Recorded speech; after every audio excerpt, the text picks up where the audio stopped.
Welcome to the Beyond Hoop podcast. Today we have Brian as our guest. Hello, Brian. How are you? I'm doing great, Nicole. Thank you for inviting me. You're welcome. Let's get started. First of all, could you share with the audience what is your full name, where do you live, and how old are you? I'm Brian Gorman. I live in Hoboken, New Jersey, and I turned 75 on December 24th of last year. Lovely. And ignoring your birth certificate, how old actually you feel you are? That's a good question. Physically, feel older than I do mentally. So I, at my age, am beginning to experience some physical challenges. Back in 2019, I tore a muscle in my leg, and now you need to use a walking stick because sometimes the leg just collapses. I developed asthma after having a bout with COVID. So there are some physical challenges, but mentally, knock on wood, I continue to learn and grow and move on an upward path. So as they say, the more you know how little you know. And I am on that path of continuing to learn. Wow. They say curiosity is what keeps people sharp in their mind as well.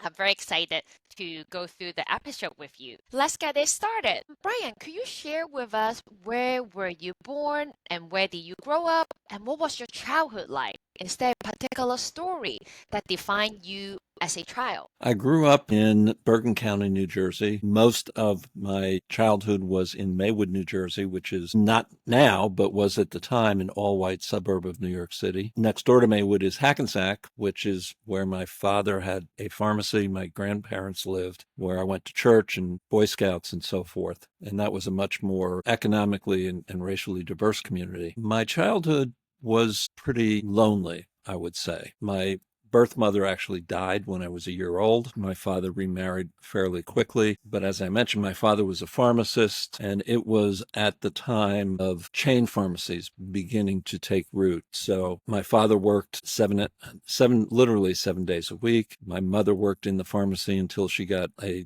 job outside. I was the delivery boy from 7th grade through 12th grade, riding my bike around Hackensack, Maywood, Fair Lawn, different parts of Bergen County, 6 days a week, and really did not have a lot of time for after school activities or just hanging out with friends or any of those kinds of things. I see. So you mentioned that your mom passed away when you were 1 year old. How did that impact you? I wasn't aware of it consciously at the time. Knew fairly young, probably at the age of 5, that I had 3 sets of grandparents, but I never really understood what that meant. It wasn't until I was actually in my 50s that I came to the awareness that there was this profound sense of loneliness inside of me. And I believe that came from the fact that I lost my mother at a very young age. The impact wasn't hitting on you until very later in your life. Well, it was there, but I didn't have a name for it. I couldn't really identify it, and I certainly didn't know its cause. What were your parents like? What was your relationship with your dad and your paternal grandparent? I remember you shared that they taught you how to play a card game and you were quite close with them. I was very close with my paternal grandparents. My brother, who's 2 years older than my brother and I would spend most weekends at my paternal grandparents' house. We'd go there after Boy Scouts on a Friday night and not come back to my parents' house until Sunday. Again, my father worked 7 days a week, but when he got off Sunday, because he only worked a half a day, he would typically go to the boat that he owned.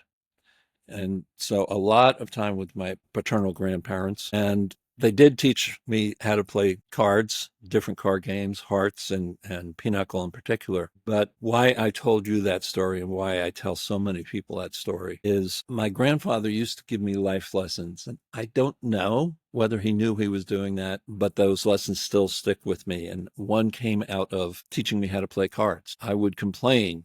I would be very grumpy. And this was before I was even 10. This was when I was in the single digits. I would complain when I would get a bad hand. And my grandfather would say, you can't decide the hand you're dealt. It's always up to you how to play it. And that lesson keeps on coming back to me in my own life. And it's one that I often share with my clients when I'm working with them as well. Wow. So what did your grandparents do? How did they have that tradition to share with you? Well, my grandmother was a housekeeper.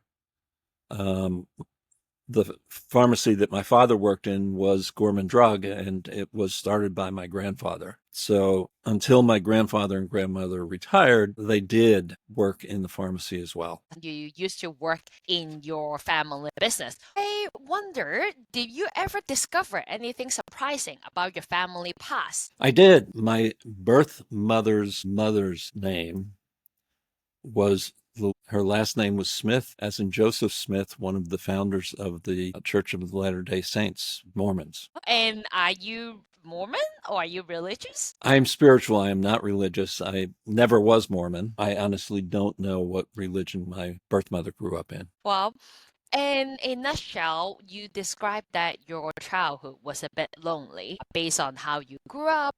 And how about did you enjoy school as a teenager as you grew up? And what was the most rebellious thing you have ever done? So I always enjoyed learning. I didn't necessarily enjoy studying or preparing for tests. The most rebellious thing that I did as a young man, and I guess I was a teenager or pressing into my teen years, my mother thought that every man should have a crew cut, a very short haircut. As a little kid, I had big ears. I used to get made fun of a lot, and I knew that if I grew my hair out, my ears wouldn't look so big. And so I insisted, and it was one of the few times I think in my life that I insisted in opposition to my parents that I be allowed to grow my hair longer. And there were very strict rules about what that meant put in place. And then what was their reaction? It took some time to convince them, but with the understanding of what longer meant and making sure that I kept it cut properly and out of my face, as they would say, and so forth, they eventually accepted it.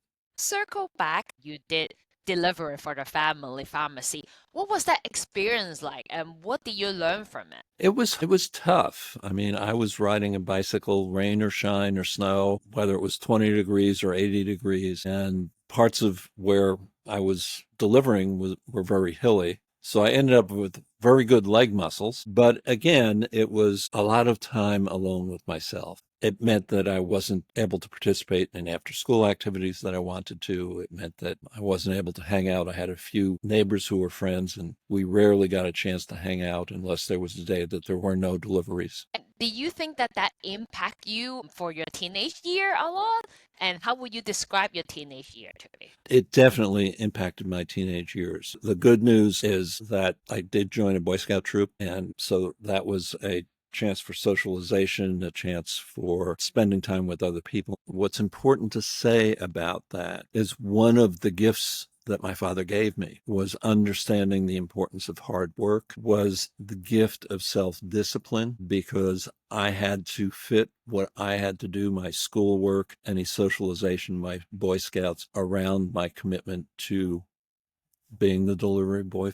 Can you share a little bit more about us? What was your role in the Scout and what was it fun? How was it for your teenage year? So scouting was fun. It was engaging. It was challenging because to become an Eagle Scout, you had to learn how to swim and earn swimming and life-saving merit badges. And quite frankly, growing up, I was afraid to get in water over my head. And so there were a lot of challenges there, but I really enjoyed it.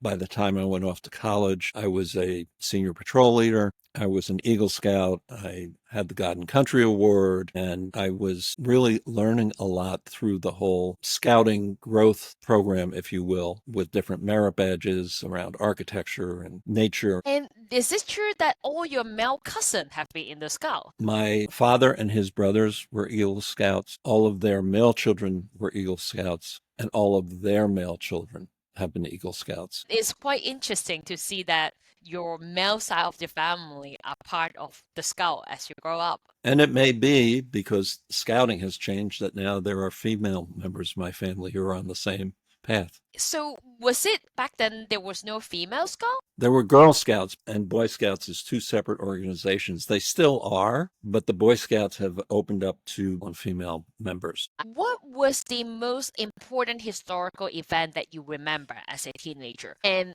what did you think about at the time, and why was it so important to you? Friday, November 22nd, I was a safety patrol officer for junior high school. And right about the time that school was letting out that Friday, we heard that President Kennedy had been assassinated. I spent much of that weekend at a neighbor's house watching TV before we went to Boy Scouts Friday evening, at my grandparents' house over the weekend watching the news, actually seeing the assassination of the individual who had been arrested for assassinating Kennedy live on TV. It made news real for me. News was no longer this far away thing. It was no longer this history intellectual thing. It brought the emotion to what's happening in the world. Why was President Kennedy was a so important event? Was it more because of the emotion that it brings to you? Yeah, I think it was. I think it awakened something in me about life beyond the world I lived in. Looking back now, looking through your childhood and teenage self, you describe them as lonely. How would you now, going back to that era, what advice would you give to yourself so that you can navigate that complexity easier? The phrase that comes to mind is, it gets better. And did it get better? Oh, yeah. We'll be talking about that. Exactly. And that's the transition of to adulthood, which I understand your journey started in an all-white bedroom community outside New York City in Syracuse University, where you did youth work on the Onondaga Reservation. And how did you challenge the university racist portrayal of the American mascot? And how university changed your perception to life in that point? So a few years ago, actually in 2020, I did a TEDx talk, and the way I described it, I think captures it perfectly. I grew up in that all-white bedroom community. When I went to Syracuse University, I was a 17-year-old introverted Eagle Scout, and I had decided, I recognized sort of that isolation that I had lived in and wanted to change it. So I joined a fraternity. But being that introverted Eagle Scout, the fraternity I joined was Alpha Phi Omega, which is the National Service Fraternity. In one of our early meetings after I had joined, someone from the local Boy Scout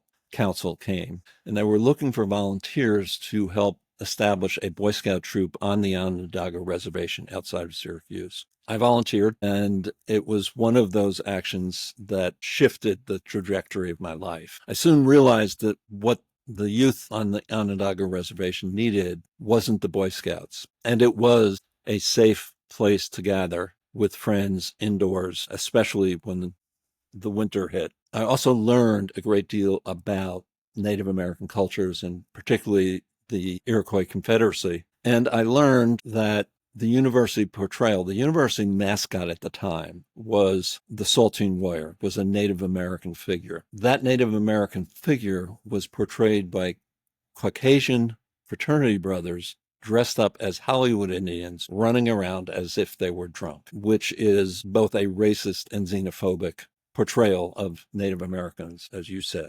And so fairly quickly, I started to try to press the university to change its mascot. And at some point, I suggested, well, if you don't change the mascot, maybe you offer a scholarship to a academically qualified youth from the Native American population, if you will, to portray, and that they do so in the local dress. At one point, I got the fundraising office to try working with me to raise money to start a Native American Studies program. All that really happened while I was there over those 4 years was I was asked to help create an Introduction to Native American Cultures course in the Department of Anthropology. It took the Onondaga Nation another 10 years before the university conceded to change the mascot. But this spark inside of me, and in a way, maybe it built on the spark that was lit with Kennedy's assassination, the spark inside of me was ignited around recognizing injustice, making change happen at the social level, at the personal level, and later that carried on to change at the organizational level. And that spark for making change happen, supporting change, is what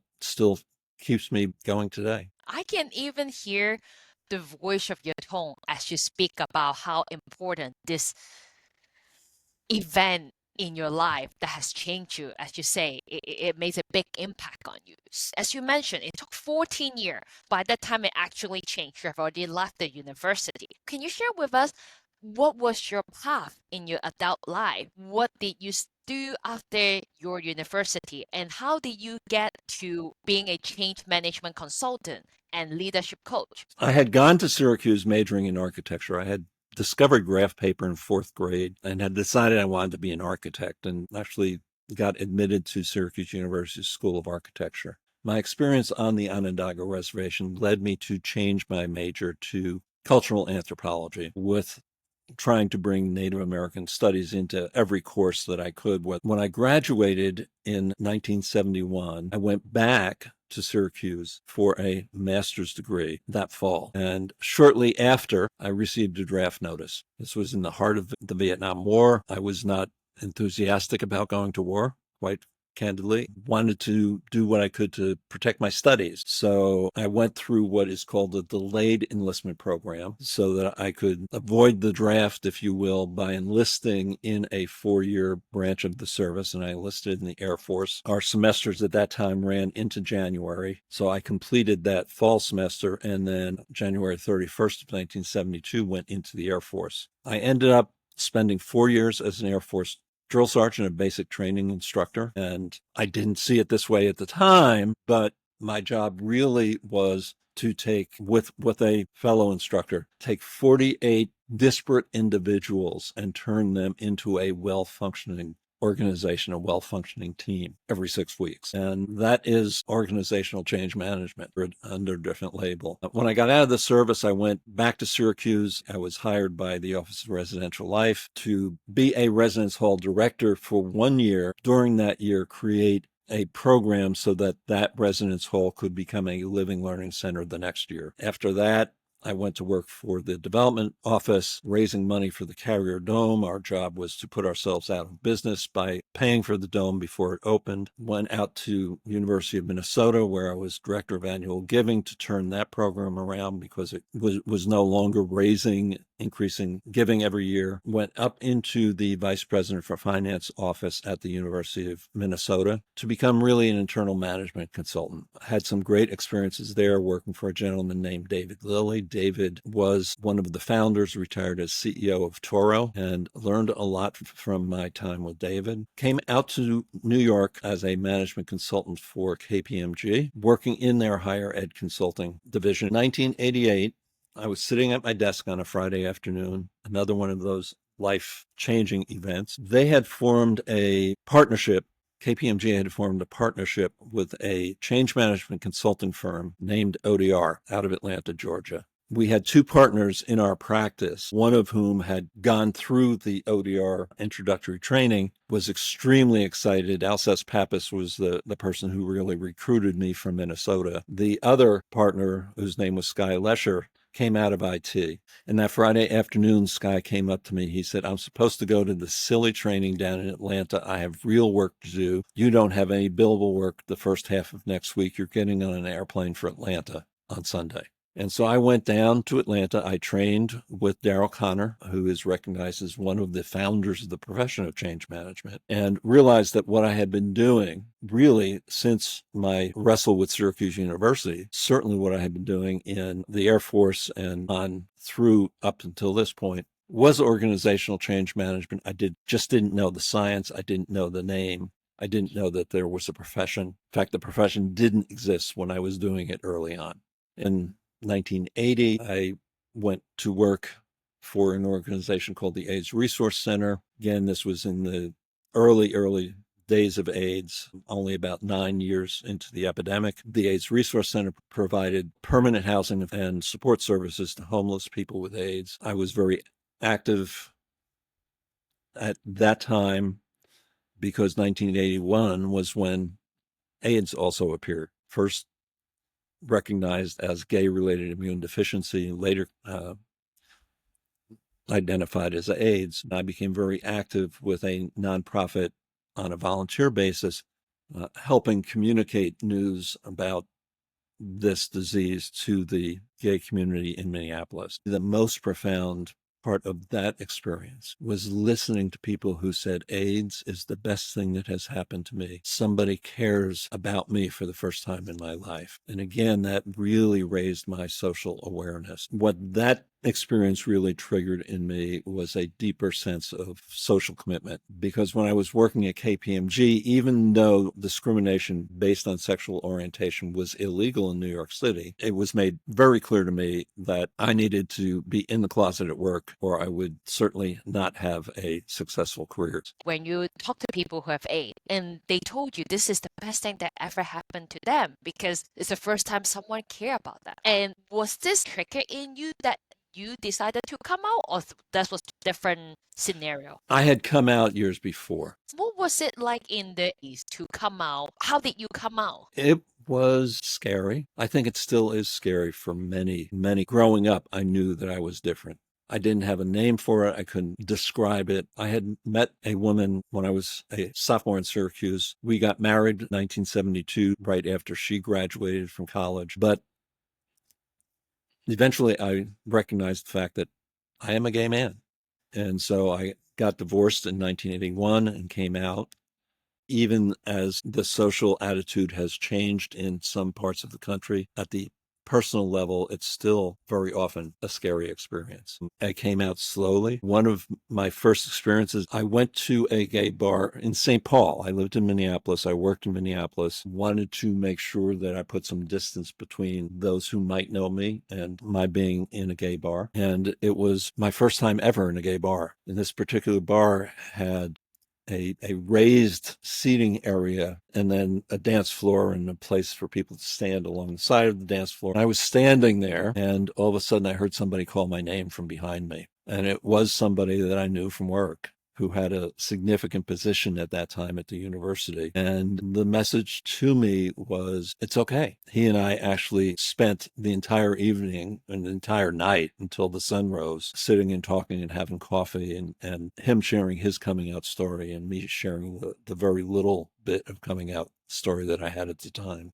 Well, from what I'm hearing from you, your work, as you described, going from in the university fighting for the justice of the mascot to being in the Air Force and doing all the work in the AIDS organization, those are all part of the change organization that you didn't realize. And in terms of putting that into your personal life, because you came out in 1981, by the time you were 31, how does coming out impact your relationship with your family and friends? And what were some of the important relationships you had as an adult? Let me start with the relationships and the friends, and we'll go to family. One of my best friends at the time was a woman who was my executive assistant at the university. She remains one of my best friends. When relationships end, and I think this is as true in male-female relationships as same-sex relationships. For some reason, people tend to think they have to take one side or another. And since I was the one who left the relationship, people tended to take the side of my then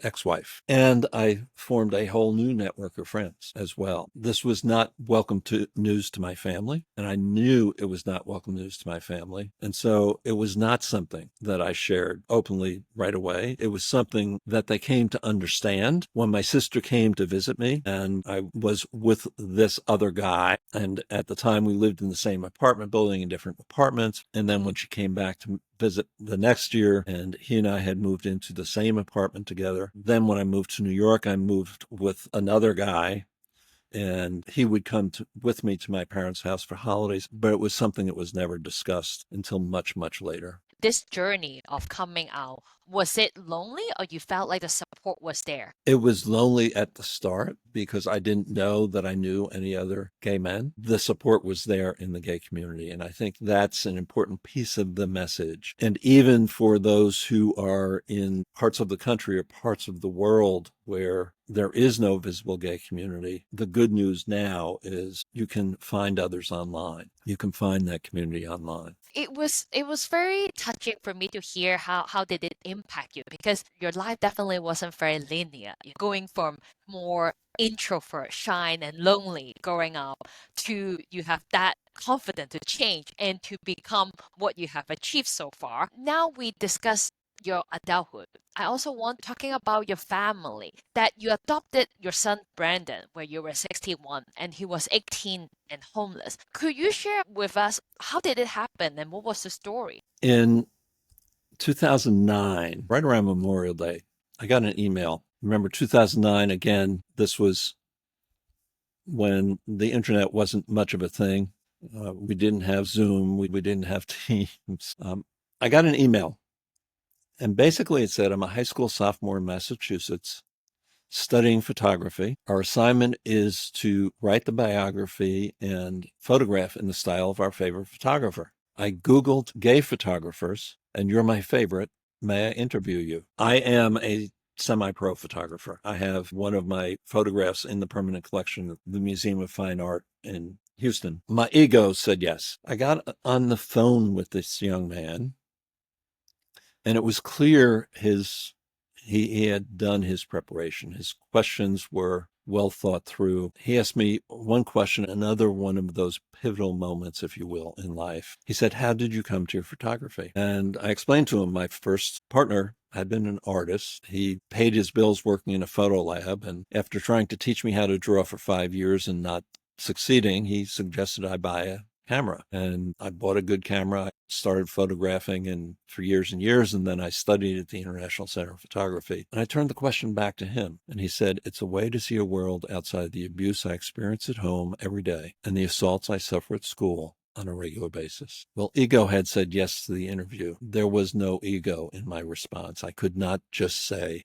I hope you get a good grade, kid. So I offered to stay in touch. Basically said, I'm here. If you ever want somebody to talk with, feel free to reach out. That summer between his sophomore and junior year, he was thrown out for the first time. And he and I would text during the day, would talk during the night. He was sofa surfing for the summer. There were a number of incidents where he was, quite frankly, being mistreated, if not abused at school as an out gay teen. And the school's response was that they banned him from the school grounds. Rather than addressing the perpetrators, they, in essence, blamed the victim. They said it was for his protection. They would send teachers to the library to tutor him for a few hours a day. He was not very welcomed where he had been taken back in, if you will. And so by that Christmas holiday, for the first time, I arranged with his mother that I would pay for his travel and he would come to visit me. And that became the pattern for the next year and a half, where Brandon would regularly come to visit me. I worked with him in preparing for his SAT exams. I worked with him in college applications. I worked with him in scholarship applications. I worked with him in campus visits, really doing those things that one would typically expect a parent to be doing. There was no parent willing to do that with him. March 11th of 2011, I got a text. This was back when we had to pay for daytime minutes, and he was not allowed to use daytime minutes. He was on the family plan. And the text said, my mother just gave me 2 or 3 hours to get out of the house. What do I do? And my response was basically, forget the rules, call me. And he did. And I could hear a lot of yelling and screaming in the background. So I told him that he should be, if he can, getting his birth certificate, his social security card, his medications, his computer, and that I would find a place for him to stay, and I would rent a car and drive up that day. So I did, and I drove up to Massachusetts that day, that got up there that evening, and the next day we went in to visit his school counselor. Now, at this point, his school district was paying another school district about 20 miles away for his senior year. When we went in to see the guidance counselor, she made it very clear that, yes, there were only 3 months till graduation, and the only way he would graduate is if he found a place to live in the school district. So I drove around the school district, took several days to find this little studio apartment that I could rent for him. We furnished it from Bed Bath & Beyond and Target and Kohl's. 3 months later, he graduated. He moved down here with me, ended up graduating with a 3.9 grade point average with his undergraduate degree in clinical psychology from the New School of Social Research. And along the way, I adopted him. How would you describe your relationship with Brandon as a father? And what is something that you admire the most and make your relationship so special with him? So the first thing that's important to say is Brandon taught me that there is such a thing as unconditional love. And that's at the heart of our relationship. It wasn't easy at the start for a lot of reasons. Because of all the abuse, he has PTSD, and I would do things that would trigger a PTSD response without even knowing that I was doing that. And so I had to learn that. In some ways, when Brandon arrived, he was an adult, age of 18 or 19. And in some ways, he had not had the opportunity to mature to his age. And I was very protective of him because of his experience growing up, and sometimes not comfortable letting him be as independent as he at his age wanted to be. As parents, we have to grow from being parents of children to parents of adult children. And that is a change in our relationship with our children. They're change in their relationship with us. But we did successfully make that change. And Brandon is one of my best friends, along with my son. What is he like now? What does he do? And does he live close by to you? And what's your relationship with him now? He lives in the same apartment, so I guess that's close by. He was in a relationship before COVID. When COVID hit, the person he was in a relationship with decided he was moving up to New England and leaving Brandon behind. And so Brandon moved in with me. Is one of the first books Brandon introduced me to is The Body Keeps Score. And it is about how the traumatic experiences we have don't just affect us mentally, they affect us physically. And Brandon's body took a great deal of physical abuse growing up and a great deal of damage from the emotional abuse as well. So over the years, he has developed a number of different illnesses. Early in his graduate school work, he developed diabetes, ended up in the ICU with diabetic ketoacidosis. He developed fibromyalgia.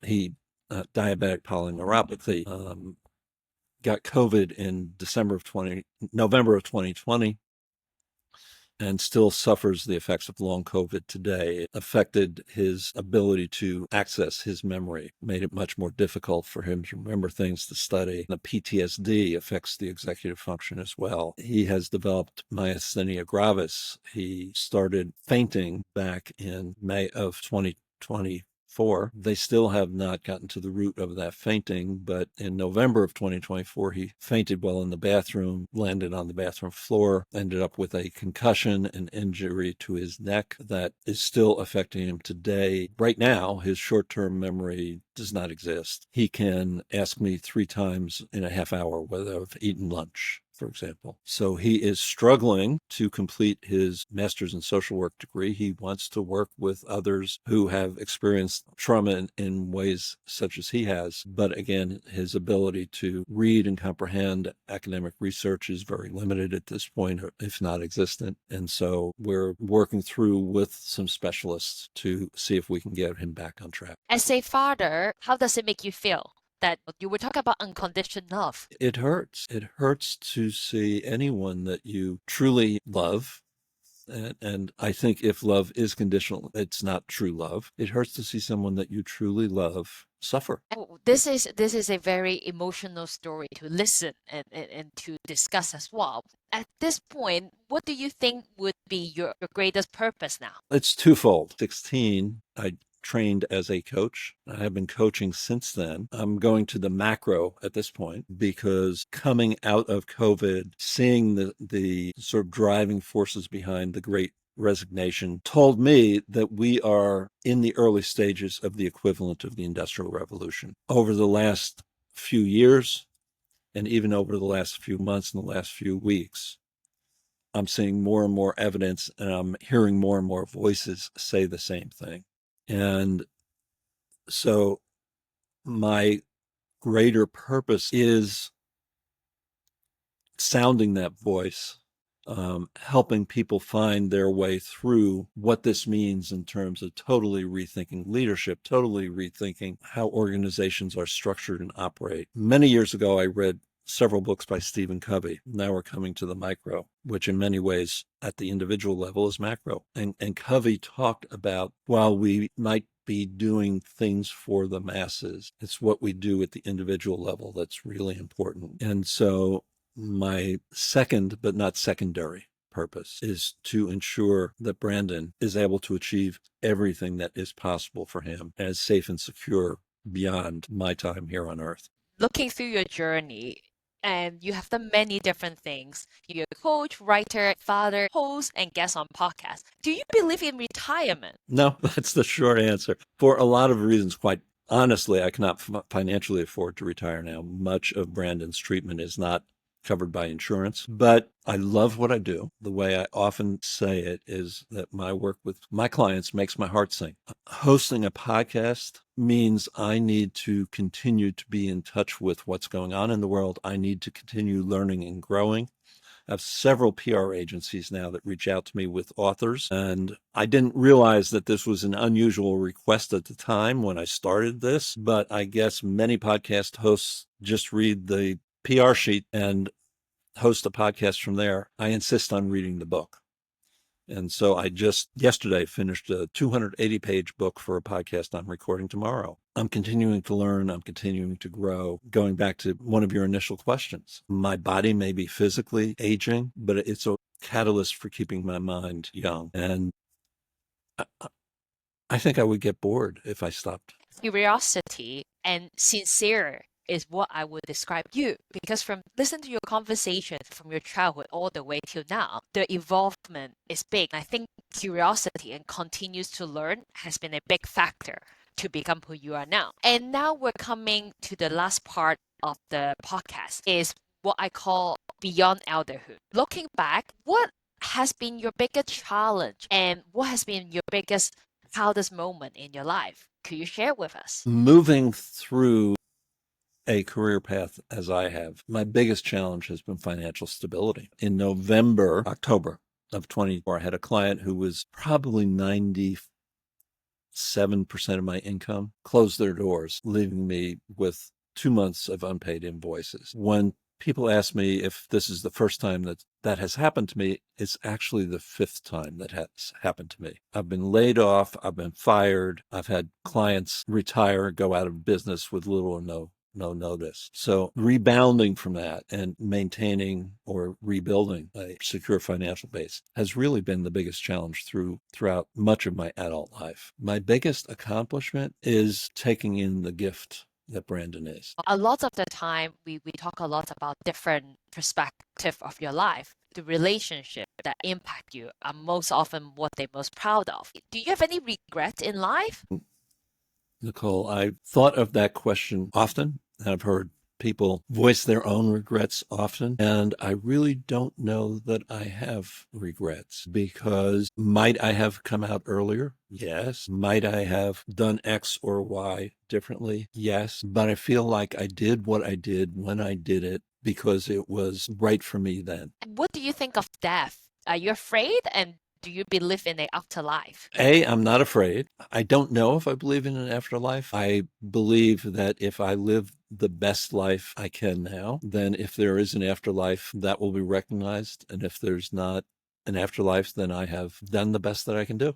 Last but not least is, how do you keep yourself in good spirit and health now? And what do you most looking forward? So I try to eat and sleep, and exercise is more limited because of aging different parts of my body. But I do try to eat and sleep and get what exercise I can. The good news in Hoboken is, actually, since I moved from Minneapolis in 1986, I have not owned a car. So it's not uncommon for me to, if I have errands to run in different parts of the city, to walk 5 or more miles in a day. So that's sort of the physical. For many years, What do you most look forward to? What is next for you? I most look forward to the clients I'm meeting later today. Focus in the present. Absolutely. And last but not least, what would be your one piece of advice for the younger generation, especially the ones who have similar experience as you, that they are gay and wanting to come out or experience loneliness? Loneliness is real. I don't want anyone to ever say it's not. And part of my experience in early 2004 was we can be lonely even in relationship. In 2004, I was at the end of nearing the end of a 12-year relationship. I was trying to launch a photography business. I had done a commercial photo shoot where the model agency had walked away with the money that was supposed to be paid for the models. And I was really, that was one of those times where the loneliness echoed deeply, and I almost took my life. Fortunately, I had a therapist at the time that called to check in on me and actually convinced me to admit myself to a hospital. And I realized that in that relationship, I had given away, in order to maintain the relationship, everything that was important to me about my identity. And I made a commitment to not let that happen again. And so coming out of that experience, I developed a very rich spiritual practice. And it's a very interesting practice because it begins with 108 repetitions of the Gayatri mantra, which is a mantra that in essence asks that the wisdom of the universe and my wisdom become one. So again, opening myself up to learn, acknowledging that I don't have all the answers. I don't know everything. It moves into a prayer of thanksgiving that is based on Native American tradition and includes prayer to the east, the south, the west, the north, the sky above, the earth below, and to the one of the universe. Concludes with a prayer of blessing for all of those who have meaning in my life and all of those who I don't even know. Lonely and alone are not the same. We can be very happy and fulfilled alone and very lonely in relationship. What I would say is listen for what makes your heart sing as a person, professionally, all areas of your life, and find others who sing the same song. Find others who will help you learn to sing with your heart. Be curious. Know that there are others out there for you to connect with. Thank you so much for being on the podcast. You're welcome. Childhood, adolescent, adulthood, and